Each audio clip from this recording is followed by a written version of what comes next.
Saturdays she was going to Hanuman temple, that's right. And Sundays she used to come here. So she was just explaining that if you want to get your material desires fulfilled, you must always approach God, and you must approach God in the right way. If you don't approach God in the right way, then God does not fulfill your material desires. So I was trying to explain to her that in actual fact, what is real religion? What is real religion? What is the topmost religion? Of course, there are many religions. There are religions which recommend that you should do this. If you do this, you get that. And if you do X, you get Y, and so on and so forth. But what is real religion? What is real religion? Because I remember my friend's father had a heart attack and he was admitted in Bridge Candy Hospital. So when I went to see him, I said, why don't you pray to God? You'll get more peace of mind. He said, I don't believe in God. Because all I know about people are they're praying to God that God give me this, God give me that.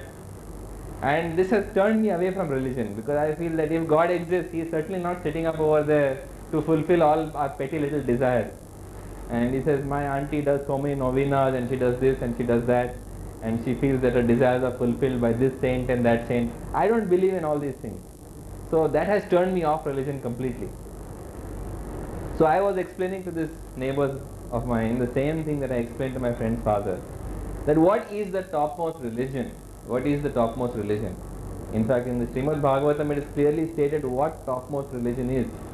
In the Srimad Bhagavatam it is said that Savai Pumsam Paro Dharmo Yato Bhakti Radhok Saje Ahaituki Apratihata Yayatma Suprasiddhati. He doesn't say that the topmost religion is Hinduism or Islam or Jainism or Judaism or Sikhism or Christianity. He doesn't say any of those things.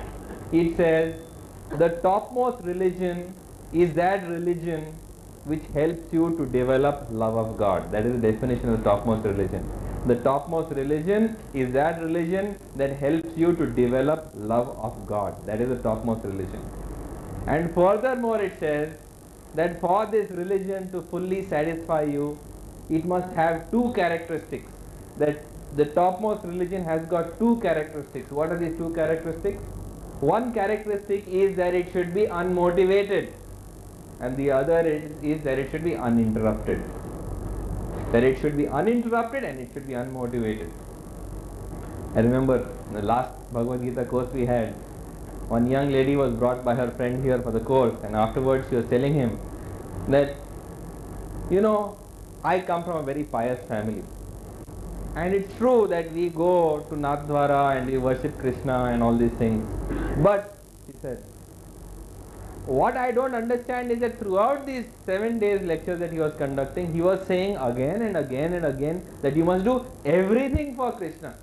He said, yes, we worship Krishna in the morning, we do seva in the afternoon, in the evening, we chant little bit of round here and there, but then we lead a normal life. So I said, what's a normal life? So we go out, we see movies, we watch video, we watch television, we have parties, we do all these things. So I explained to her that what is the meaning of true religion. True religion is that it is uninterrupted. What do you mean by uninterrupted? Uninterrupted means religion becomes your life. That is true religion. Religion is not 10 minutes in the morning for God and 10 minutes in the evening for God, and if you get a little time in your lunch break, you can add a 2-3 minute bonus over there. Not like that. True religion is religion that begins and ends from throughout your waking hours. It begins from the time you get up and it continues till the time you sleep. Through all your conscious moments, you are remembering God. It's not that you pray to God for some time in the morning and then turn on the TV set and you watch Hayagir for some time, forgetting all about Krishna, and then after some time you may go for a cocktail party and again you've forgotten all about Krishna, and then when you come back again you remind yourself about Krishna. No, that's not true religion. That's not the topmost religion. The topmost religion is that it is uninterrupted. That means from beginning till the end you are constantly submerged and absorbed in thoughts of God. The very food that you eat, the prayers that you say, when you go to work you are remembering God, if you are working at home you are remembering God, when you are dealing with your husband or wife you are remembering God, when you are dealing with your children you are remembering God, and nothing that is likely to make you forget God is allowed to come in your life. That is the meaning of uninterrupted. So topmost religion has two characteristics. One is it's uninterrupted. This is what I have already discussed. And the second is that it is unmotivated. Unmotivated religion is the topmost religion when it is uninterrupted. What do you mean by unmotivated? Unmotivated means that we do not ask God for anything. We do not ask God for anything. This is the meaning of unmotivated religion. But people are always asking God for something. I remember there was a song, I think it was by Aretha Franklin. Oh God, will you give me a Mercedes Benz? My friends, they all drive Porsches, I must make amends. So people are always asking God, give me this, give me that, give me this, give me that. But the topmost religion means you do not ask God for anything. Anything. Nothing you should ask God for. This is the definition of true religion. It should be uninterrupted and unmotivated. And what do we mean by unmotivated? The best example is given to us by Lord Chaitanya Mahaprabhu himself when he comes in the guise of a devotee. And what does he say? He says, Na dhanam, na janam, na sundarim kavitam va jagdish kamaye, mama janmani janmanishware bhavatat bhaktir ahaituki tvai. Na dhanam, I don't want wealth. Who in this room can say that with a clean and honest heart? I don't want wealth. He says, I don't want any wealth. Na janam, I don't want any followers. See, first you want wealth. When you don't want wealth, you say, okay, I have taken to religious life and now I have abandoned wealth. But now what do you want? Now you want followers. If you don't have followers, you're not happy. So he says, no, I don't want wealth, I don't want followers either. He says, na dhanam, na janam. Then you may say you don't want followers either. But what happens? Sooner or later, if you are not strict in your spiritual life, if you are not genuine at heart, you fall down. What happens? You get captivated by a member of the opposite sex. So he says, na dhanam, na janam, na sundarim kavitam. I don't want beautiful women either. I don't want wealth, I don't want any number of followers, I don't want beautiful women either. But let's say you have crossed these three hurdles. Neither you want wealth, neither you want fame, neither you are tempted by the opposite sex.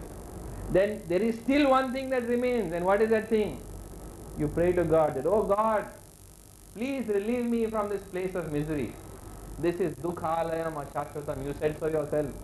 This is anityam sukham lokam. This is a place of misery. I don't want to come back here. So God, please give me mukti, give me moksha. Take me to Golok or Vaikunt or wherever, whichever place that you may have in mind for me. But don't send me back here, anywhere but this world. So when you pray to God for wealth, you pray to God for followers, or you pray to God for members of the opposite sex to entertain you, or you pray to God that, okay, I don't want all these things, but God, please deliver me from this world. You want moksha. But Chaitanya Mahaprabhu shows that he is rejecting all these things. He says, na dhanam, na janam, na sundarim kavitam va jagdisha kamaye, mama janmani janmanishware bhavatat bhaktir ahaituki tvai. He says, I don't want wealth, I don't want followers, I don't want beautiful women. He says, I don't even want to be liberated from this world. I simply want to come back again and again and again. I want to be reborn again and again and again so that I can serve you. So this is the example he gives of the topmost religion. That there is no desire for material things of this world, no desire for bhukti, and there is no desire for mukti either. If you don't want bhukti, you say, I want mukti. And there are those who are satisfied with having siddhi. But all these things, three things, are obstacles to the development of true religion. It has been said that bhukti, mukti, siddhi, spriya yavat, pishachi ridhi vartate, tavad bhakti sukhas yatra, sukham abudhayo bhave.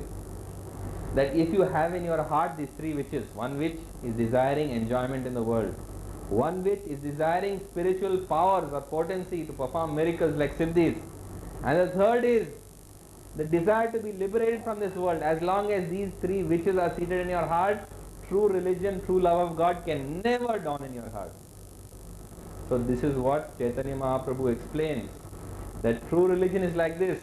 It should be completely unmotivated, even without having a desire for liberation, which is indeed a very difficult or tall order. Furthermore, it has been said in the Bhakti Rasamrita Sindhu that Anya Bhilashita Shunyam Jnana Karmadi Anavritam. anukulyena bhakti ruttam. It has been said that when you pursue love of God, then even the pursuit of knowledge, jnana, when we are pursuing bhakti, we want to be convinced about the philosophy, we want to hear more, we want to acquire knowledge. He says, no, reject even the pursuit of knowledge. Karmadi anavritam, even fruitive activities, reject all fruitive activities, reject all knowledge, and pursue bhakti in a pure heart. That is known as the topmost religion. So in the pursuit of God, even reject religion in the form, when it comes in the form of knowledge, or even abandon ritualistic activities, even if they are religious activities, so that you can pursue bhakti with a pure heart. So this is the meaning of absolutely devoid of all kinds of desire. So you might say that fine, it's all right. You are abandoning wealth, you are abandoning women, you are abandoning followers, you are abandoning liberation from cycle of birth and death. But look here, you want love of God, and when you have love of God, what happens? You see God everywhere. This is what is said in the Bhagavad Gita, that when you have love of God, you see God everywhere. So you are asking for the most expensive thing.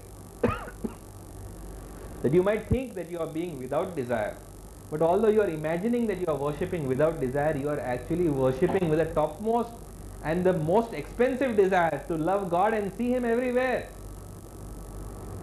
So Chaitanya Mahaprabhu, anticipating that people will talk like this, he says in his Shikshashtakam that he says, I don't even want to see you everywhere. If you so desire that you want to treat me roughly in your embrace, and if you so desire that you will not be present before me, even that I am willing to accept. Ashlishva padratam pinastu mam adarshanam ma matam karotu va yatha tathava vidhatu lampato mat prananathastu sayavanapar. That, O Lord, you will always be my worshipful Lord, even if you treat me roughly in your embrace. Even if you treat me roughly and neglectfully in your embrace, I am still going to be worshipping you. Even if you make me broken hearted by not being present before me, that means I have abandoned the world, but I don't have you because you have abandoned me also. Even that I don't mind, because you shall be my worshipful Lord unconditionally. So this then is the standard of the topmost religion. The standard of the topmost religion is that it should be completely uninterrupted. Not only it should be uninterrupted, it should be unmotivated. Unmotivated for things of this world, unmotivated for acquiring spiritual powers or potencies, unmotivated with the desire for liberation. And finally, even unmotivated to the extent that you don't even mind if God Himself is not present before you, or you are not able to see God in things around you. Even that you should be willing to abandon. That is the extent to which you have to be completely free of desire. So when you explain this to people, they say, that's a very, very tall order. What can we do? You may say that your religion is like this, but then what am I supposed to do? Because my heart is filled with material desire. I have material desire coming out of my ear. In fact, the other day, one of my friends was telling me, he says it's good that we should have somebody to teach us about spiritual life. In spiritual life, we should have a guru. But we should also have a guru in material life who teaches us how to make money. We should have both gurus. He was just telling me this. So what to do if you are filled with material desire? You cannot hope to achieve that standard where you are completely devoid of material desire. Then how can you match the standard of the topmost religion? As a matter of fact, we are here in this world because of material desire. So that's not surprising that all of us have material desire. In fact, it would be surprising if we didn't have material desire. Because if we didn't have material desire, then probably we wouldn't be belonging here. The fact is, we have material desire, and that's why we are here. In the Bhagavad Gita, Lord Krishna says that we are in fact in this material world, which is 1/4 of creation. And why are we here? We are here because of material desire. And it is material desire that keeps us here. And foolish though we are, we are unable to let go of our material desires, therefore we are not able to escape from this world.